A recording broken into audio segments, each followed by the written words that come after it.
بسم الله الرحمن الرحيم. ازيكم يا احلى متابعين؟ تعالوا نخزن البطاطس بتاعتنا بطريقة مختلفة.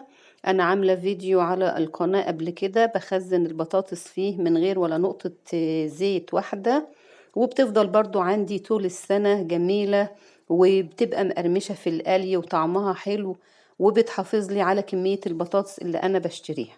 هخزنها النهاردة بان انا هقلي البطاطس. يبقى عندي طريقتين للحفظ، والطريقة اللي تعجبك استخدميها. هنجيب كمية البطاطس اللي عندنا، لان طبعا احنا لو عاينينها من الموسم بتاعها هتيجي في الوقت ده وهتضرب او هتنبت، فخسارة ان هي تبوظ.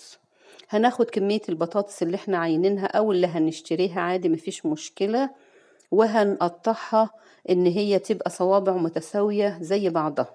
هنحاول طبعا على قد ما نقدر لو بنعملها على ايدينا من غير قطاع. هنقشر كمية البطاطس زي ما احنا قلنا، وهننقعها في مية وملح حوالي ساعة ولا 2 تشرب بقى الحوض، وعشان برضو لما نيجي نحمرها تبقى مقرمشة معانا وجميلة.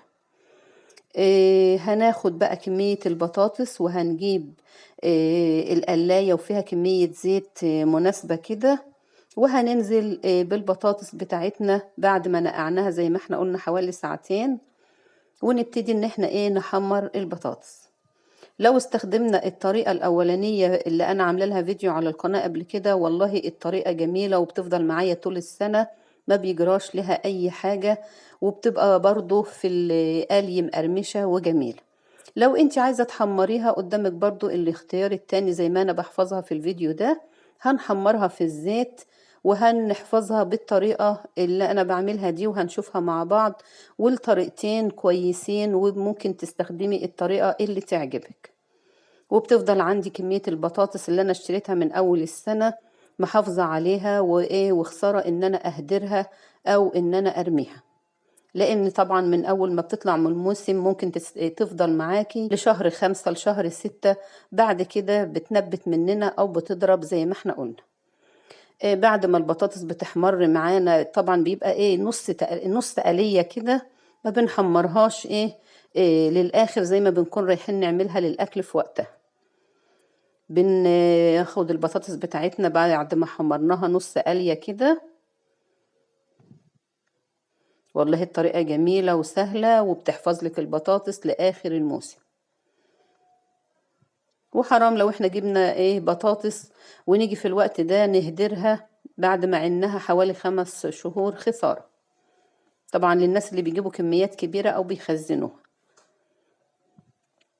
وبرضو لو عايزة تجهزيها ويبقى عندك أكياس جاهزة في الفريزر لأي وقت للأكل، وهتجيبي كمية مثلا كل شهر، عادي ممكن تعملي البطاطس بالطريقة دي.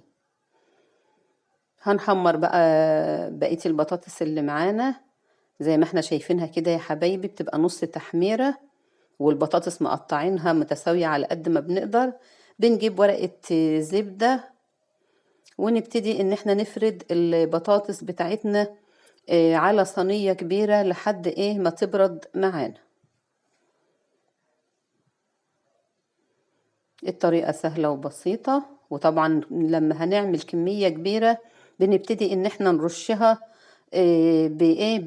بالنشا علشان ما تلزقش في بعضها، وفي نفس الوقت لما بنيجي نحمرها تاني النشا بتخلي البطاطس تقرمش معانا في القلي. بعد ما حمرنا الكمية كلها يا حبايبي، هناخد النشا بتاعتنا بقى وهنرش بيها البطاطس اللي احنا قلناها، طبعا بعد ما بنسيبها تبرد براحتها خالص. ونبتدي بقى ان احنا نبدرها بالنشا، نشا خفيف مش هنكتر ولا حاجة. وبعد كده بنعبيها في اكياس ونعينها في الفريزر لحد ما نحب ان احنا نستخدمها. والله بتفضل معاك لآخر السنة جميلة وكويسة، وتقليها تلاقيها مقرمشة، وبتبقى جاهزة في أي وقت تخرجيها وتستخدميها. أتمنى يا حبايبي إن الفيديو يكون عجبكم، وإن الطريقة تنال إعجابكم، وما تنسوش الاشتراك في القناة، ويسعدني وجودكم معانا، وبألف صحة وعافية يا رب.